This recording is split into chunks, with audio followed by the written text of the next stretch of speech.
Guided by mechanical engineer Deepak sir.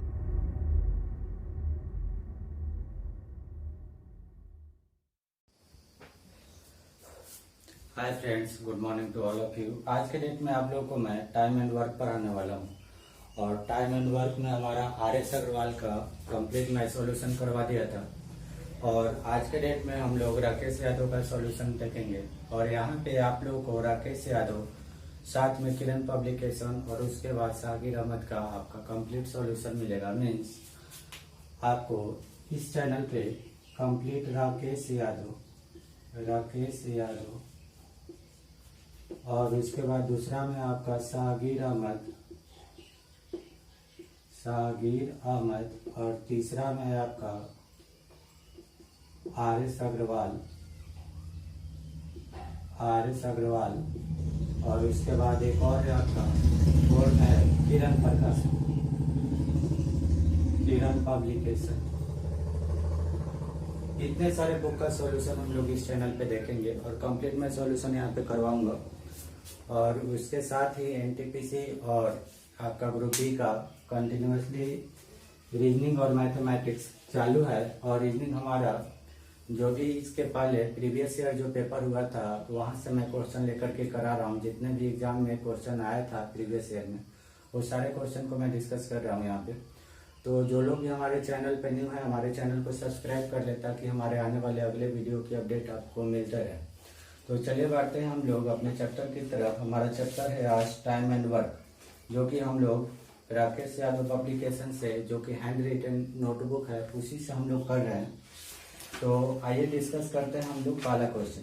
जैसे इसमें solution दिया हुआ है लेकिन आप लोगों को समझ में नहीं आएगा, क्योंकि जब तक इसका अपन बेसिक कंसेप्ट नहीं देखेंगे तब तक इसको सॉल्यूशन को देख करके नहीं समझ सकते। तो पहला क्वेश्चन है आपका, A और B किसी काम को क्रमशः 10 दिन और 12 दिन में कर सकते हैं। तो A और B ने साथ मिल करके काम करना शुरू किया। ठीक है, देखिए A और B किसी काम को क्रमशः 10 दिन और 12 दिन में कर सकते हैं। A और B ने साथ मिलकर के काम करना शुरू किया और 3 दिन बाद A ने काम छोड़ दिया। मीन्स उन्होंने क्या किए, काम को शुरू में एक साथ मिलकर के स्टार्ट किए लेकिन 3 दिनों तक कार्य साथ किए, उसके बाद A ने कार्य छोड़ दिए। तो काम को पूरा होने में कितना समय लगेगा वही आपसे पूछा। तो आइए देखिए यहाँ पे ये क्या कर रहा है, ये काम को 10 दिन में पूरा कर रहा है, B उसी काम को 12 दिन में पूरा कर रहा है। चलिए तो यहाँ पे हम लोग क्या करेंगे, 10 और 12 का एलसीएम देखेंगे। तो एलसीएम आपको कितना मिलेगा, 60 में 10 से डिवाइड करेंगे तो कितना आएगा 6 और 60 में 12 से डिवाइड करेंगे तो कितना मिलेगा 5। इसका मतलब है कि आपका कुल वर्क जो है, टोटल वर्क जो है वो कितना है 60 है। और टोटल वर्क मीन्स कुल कार्य कितना है आपका 60 है, राइट। इसका मतलब है A एक दिन में काम कितना करता है 6 करता है और B एक दिन में काम कितना करता है 5 काम करता है, राइट। अब देखिए जैसा प्रश्न बोलेगा उसके अनुसार अपन चलेंगे। A और B ने साथ मिलकर के काम करना शुरू किया। देखिए A एक दिन में 6 काम करता है, B एक दिन में 5 काम करता है। दोनों मिल करके काम करेंगे तो एक दिन में काम कितना करेंगे 11 करेंगे। और 3 दिन बाद A ने काम छोड़ दिया। इसका मतलब है कि 3 दिन इन्होंने मिल करके काम किए। तो एक दिन में 11 काम करते हैं। 3 दिन यदि काम करेंगे तो ये कितना कर देंगे, 11 गुना 3 करेंगे तो कितना आएगा 33 आएगा। इसका मतलब है कि टोटल काम था 60 में से 33 हो गया। तो 60 में से 33 हो गया तो 60 में से 33 का टाइम तो आपको कितना मिलेगा 27 मिलेगा। क्लियर है। अब क्या हुआ, A ने काम करना छोड़ दिया तो इसको आप हटा दीजिए। क्लियर है। अब काम को पूरा होने में कुल कितना समय लगेगा, तो देखिए बच्चा जो काम है 27, वो 27 कौन करेगा, B करेगा। B एक दिन में 5 करता है तो 27 काम को करने में समय कितना लग जाएगा 27/5। तो इसको कैसे लिख सकते हो, देखिए 27/5, 27 में 5 से डिवाइड करेंगे तो कितना आएगा 25, शेष कितना बचेगा 2। तो इसको हम लोग कैसे लिख सकते हैं 5/2/5 या 5 of 2/5 ऐसे भी लिख सकते हैं। क्लियर। अब देखिए बचा हुआ काम जो था 27 जो आपका काम था उसको करने में कितना लग गया 5/2/5 और इधर स्टार्टिंग में आपका 3 दिन चला था काम, तो इसको भी ऐड कर लीजिए तो टोटल आपका काम कितना लग जाएगा 3 + 5/2/5 तो आपका कितना हो जाएगा 3 और 5 8/2/5 दिन और यही आपका क्या होगा आंसर होगा। क्लियर? तो ये हो गया आपका पहला क्वेश्चन का सॉल्यूशन। अब डिस्कस करते हैं हम लोग क्वेश्चन नंबर 2। आइए क्वेश्चन नंबर 2।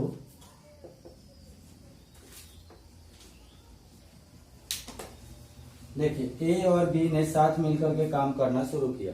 ए और बी ने साथ मिलकर के काम करना शुरू किया। कुछ दिन बाद ए काम छोड़ करके चला गया।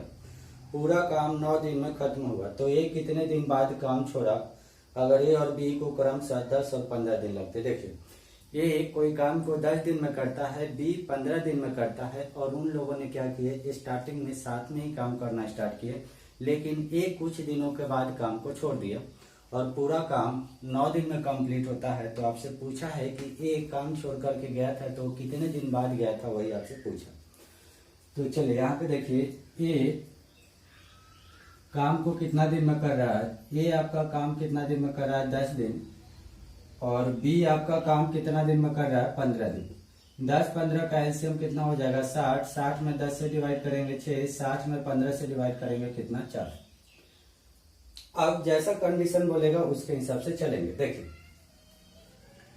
ए ने कार्य छोड़ करके चला गया था। ए ने कार्य छोड़ करके चला गया था, इसका मतलब है कि बी ने पूरा काम किया होगा। तो देखिए काम कितना दिन में समाप्त हो रहा है 9 दिन में, तो इसका मतलब है कि बी 9 दिन काम करता है।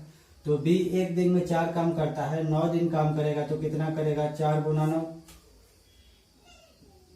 तो ये 9 दिन में काम कितना कर लेगा 36 काम कर लेगा। टोटल काम कितना है 60। 60 में से 36 घटा लेंगे तो मिलेगा कितना 24। इसका मतलब है कि 24 काम किसने किया ए किया। तो ए एक दिन में 6 काम करता है तो 24 काम करने में समय कितना लगेगा 24/6। तो ये आपका कितना हो जाएगा 4 डेज। तो आंसर कितना हो जाएगा 4 डेज। इसका मतलब है कि जब काम वो लोग शुरू में स्टार्ट किए थे तो काम स्टार्ट होने के 4 दिन बाद एक काम छोड़ करके चला गया। चलिए क्वेश्चन नंबर 3।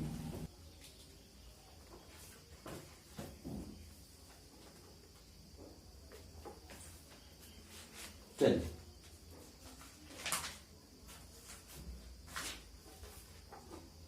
देखिए 2 आदमी किसी दीवार को क्रमशः 15 और 20 घंटे में बना देते हैं। देखिए ये आपका है, मान लेते हैं ये आदमी है आपका, ये क्या करता है 15 घंटे में दीवार को बना देता है और दूसरा आदमी क्या करता है 20 घंटा में दीवार को बना देता है। और यदि जब ये दोनों लोग मिल करके करते हैं तो कितने दिन में कर देते हैं 12 घंटे में। तो हम लोग क्या करेंगे इन दोनों का एलसीएम निकाल लीजिए। 15, 20, 12 का एलसीएम निकालेंगे तो कितना मिलेगा 60। 60 में 15 से डिवाइड करेंगे 4, 60 में 20 से डिवाइड करेंगे 3, 60 में 12 से डिवाइड करेंगे कितना मिलेगा 5। क्लियर? प्रश्न में बोला है कि जब दोनों मिल करके काम करते हैं तो 280 ईंट कम लगाते हैं। तो यहाँ पे देखिए ए 1 घंटे में 4 ईंट लगाता है, बी 1 घंटे में 3 ईंट लगाता है और कुल ईंट जो लगाना है वो कितना लगाना है 60 लगाना है। तो यहाँ पे यदि एडिशन देखे तो आपको कितना मिला, ए और बी का एडिशन देखे तो 1 घंटे में कितना ईंट लगा रहा है 7 ईंट लगा रहा है। और जब दोनों मिल करके कर रहे थे तो 1 घंटा में कितने ईंट लगा रहे हैं 5 ईंट लगा रहे हैं। क्लियर? पहले 7 लगा रहे थे अब 5 लगा रहे हैं। कम कितना लगा रहे हैं 2 कम लगा रहे हैं और हमारे प्रश्न में कितना कम दिखा रहा है 280 कम। तो 2 बराबर कितना हो जाएगा 280। तो आप काट लेंगे तो 1 बराबर आपको कितना मिलेगा 140। कुल ईंट की संख्या कितना है 60 के बराबर है तो 1 बराबर हो गया 140। तो 60 बराबर कितना हो जाएगा 140 × 60। क्लियर है? यहाँ से मल्टीप्लाई करेंगे तो कितना हो जाएगा 6 4 को 24, 6 और 2 8 और डबल 0। तो ईंट की जो संख्या होगा वो कितना होगा 8400 होगा और यही आपका आंसर होगा। चलिए बढ़ते हैं क्वेश्चन नंबर 3 था, सॉरी मैंने 4 लिखा हुआ। चलिए क्वेश्चन नंबर 4 देखिए 2 आदमी किसी दीवार को क्रमशः 9 घंटे और 10 घंटे में बना लेते हैं। ठीक वैसे ही है, ए करता है 9 घंटा में बना लेता है और बी आपका 10 घंटा में बना लेता है। दोनों साथ मिल करके जब ईंट लगाते हैं तो पूरा ईंट कितना देर में लगा देते हैं? 5 घंटा में लगा देते हैं। तो 9, 10, 5 का एलसीएम आप निकाल लीजिए। 9, 10, 5 का एलसीएम निकालेंगे तो आपको एलसीएम कितना मिलेगा? 90। 90 में 9 से डिवाइड करेंगे तो 10, 90 में 10 से डिवाइड करेंगे तो आपको कितना मिलेगा? 9, और 90 में 5 से डिवाइड करेंगे तो कितना मिलेगा? 18। इसका मतलब है कि दीवार में कुल ईंट लगाना है 90, और ए 1 घंटे में कितना ईंट लगाता है? 10 लगाता है। बी 1 घंटे में कितना ईंट लगाता है? 9 लगाता है। और ए और बी दोनों मिलकर के 1 घंटा में कितना लगाता है? 18 ईंट लगाता है। यहाँ पे जब वो लोग अलग अलग काम कर रहे थे, अकेला अकेला काम कर रहे थे, तो दोनों का एडिशन देख रहे थे, दोनों मिल करके मीन्स दोनों का एडिशन देख रहे थे, तो 1 घंटा में कितना ईंट लग रहा था? 19 ईंट लग रहा था। जब दोनों मिल करके ईंट लगाने लगे तब उस कंडीशन में ईंट कितना लग रहा है? 18 लग रहा है। क्लियर है? पहले लग रहा था 19, अब लग रहा है 18। ईंट की संख्या कितना कम हो गया? 1 कम हो गया। और हमारे प्रश्न में कितना कम दे रहा है? 10 ईंट प्रति घंटा कम दे रहा है। तो 1 बराबर कितना हो गया? 10। तो आपको निकालना है कि ईंट की संख्या कितना है। तो ईंट की संख्या कितना के बराबर है? 90 के बराबर है। तो 1 बराबर 10, तो 90 बराबर आपका कितना हो जाएगा? 900। और यही आपका क्या होगा? संख्या, यही आपका क्या होगा? आंसर होगा। इसका मतलब है कि दीवार में कुल जो ईंट लगेगा वो कितना लगेगा? 900 लगेगा। चलिए बढ़ते हैं question number next. Question number 5।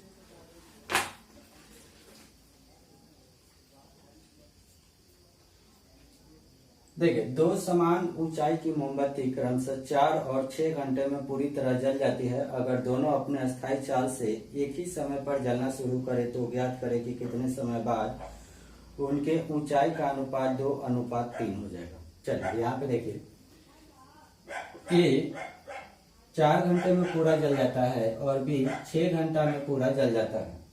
तो हम लोग क्या करेंगे? इन दोनों का एलसीएम लेंगे। तो एलसीएम आपको कितना मिलेगा? 12। अब क्वेश्चन समझ लीजिए। देखिए, 2 समान ऊंचाई की मोमबत्ती मीन्स 2 समान ऊंचाई की मोमबत्ती है और दोनों को आप जलाते हैं, तो दोनों जो जलता है वो क्या करता है? कांस्टेंट स्पीड से जलते जाता है। जैसे 1 मिनट में 2 सेंटीमीटर, या ऐसे पकड़ लीजिए, 1 मिनट में आपका 2 सेंटीमीटर या 3 सेंटीमीटर जलता है, तो ठीक वही रेट से आपका कंटिन्यूअसली जलते जाएगा। जैसे 1 मिनट में 5 सेंटीमीटर जल रहा है, तो वो अपनी पूरी हाइट 1 मिनट में 5 सेंटीमीटर के रेट से ही जलेगा। ठीक है? तो उसी प्रकार आपसे पूछा है कि कितने समय बाद इनका जो अनुपात है हाइट का वो कितना हो जाएगा? 2:3 हो जाएगा। क्लियर है? मीन्स ए का हाइट 2 हो जाएगा, बी का हाइट 3 हो जाएगा। उस समय आपको बताना है कि कितने समय बाद हो जाएगा। तो यहाँ पे ए 4 घंटे में जल रहा था, बी 6 घंटे में जल रहा था। 4 और 6 का एलसीएम लिए तो कितना मिला? 12। इसका मतलब है कि मोमबत्ती की कुल जो हाइट है, मोमबत्ती की जो हाइट है वो कितना है? 12। क्लियर है? 12 में 4 से डिवाइड करेंगे तो आपको कितना मिलेगा? 3। और 12 में 6 से डिवाइड करेंगे तो कितना मिलेगा? 2। इसका मतलब है कि मोमबत्ती 1 घंटे में 3 जलती है और दूसरा जो मोमबत्ती है 1 घंटे में कितना जलती है? 2 जलती है। क्लियर है? तो आप देखिए, पूछा है कि कितने समय बाद इनका जो ऊंचाई का अनुपात है वो 2:3 हो जाएगा। तो देखिए, मोमबत्ती की कुल जो आपका ऊंचाई है वो कितना है? 12 है। 1 घंटा में कितना जल रहा है? 3 अनुपात के बराबर जल रहा है। तो मान लेते हैं कि t समय बाद इनका जो हाइट होगा वो कितना हो जाएगा? 2 हो जाएगा। और उसके बाद दूसरा वाला जो आपका मोमबत्ती है इसका भी ऊंचाई कितना है? 12 है, क्योंकि प्रश्न में दिया हुआ था कि दोनों मोमबत्ती का जो ऊंचाई था वो क्या था? बराबर था। तो इसका ऊंचाई कितना है? 12 है। 1 घंटा में आपका जलता है कितना? 2। तो मान लेते हैं कि ए भी टी समय बाद क्या हो जाएगा? 3 अनुपात के बराबर हो जाएगा। तो हम लोग क्या करेंगे? यहाँ से टी की वैल्यू को निकालेंगे। यहाँ से टी की वैल्यू को निकालिए। 3 गुना 12 करेंगे तो कितना मिलेगा? 36। और 3 गुना 3 करेंगे तो मिलेगा 90। और इसके बाद आपको कितना मिलेगा? 2 गुना 12 करेंगे तो कितना मिलेगा? 24। और 2 गुना 2 करेंगे तो कितना मिलेगा? 40। यहाँ पे देखिए, -90 और -40 को इस तरफ लाएंगे तो क्या हो जाएगा? +40। 24 -36 उस तरफ जाएगा तो यहाँ पे कितना हो जाएगा? -50। और यहाँ पे आपका कितना हो जाएगा? -12। Minus minus cancel, t equals to कितना हो जाएगा 12/5। दैट मीन्स इसको अपन लिख सकते हैं 2.2/5, 2.2/5 और ये क्या हो जाएगा आपका घंटा हो जाएगा। क्लियर है? तो ये आपका आंसर हो जाएगा। तो ये आपका राकेश यादव का 1 से लेकर के 5 तक का सॉल्यूशन हुआ। मिलते हैं नेक्स्ट वीडियो में, और जो लोग भी हमारे चैनल पे न्यू, हमारे चैनल को सब्सक्राइब कर ले ताकि हमारे आने वाले अगले वीडियो की अपडेट मिलते रहे। और इस पे कंप्लीट हम लोग 4 बुक का सॉल्यूशन देखने वाले हैं। यदि आप लोग मार्केट में इसकी क्लासेस लगाते हैं तो 10 से 12 हजार आपको पे करना पड़ेगा। तो यहाँ पे without any fee you can prepare fully solution of 4 books likes RS Agarwal, Kiran publication, Sagir Ahmed, और साथ में आपका NTPC और ग्रुप डी का भी आपका A to Z आपका जो भी एग्जाम होने वाला है उसके सिलेबस को अपन कंप्लीट करेंगे। तो thank you for watching it.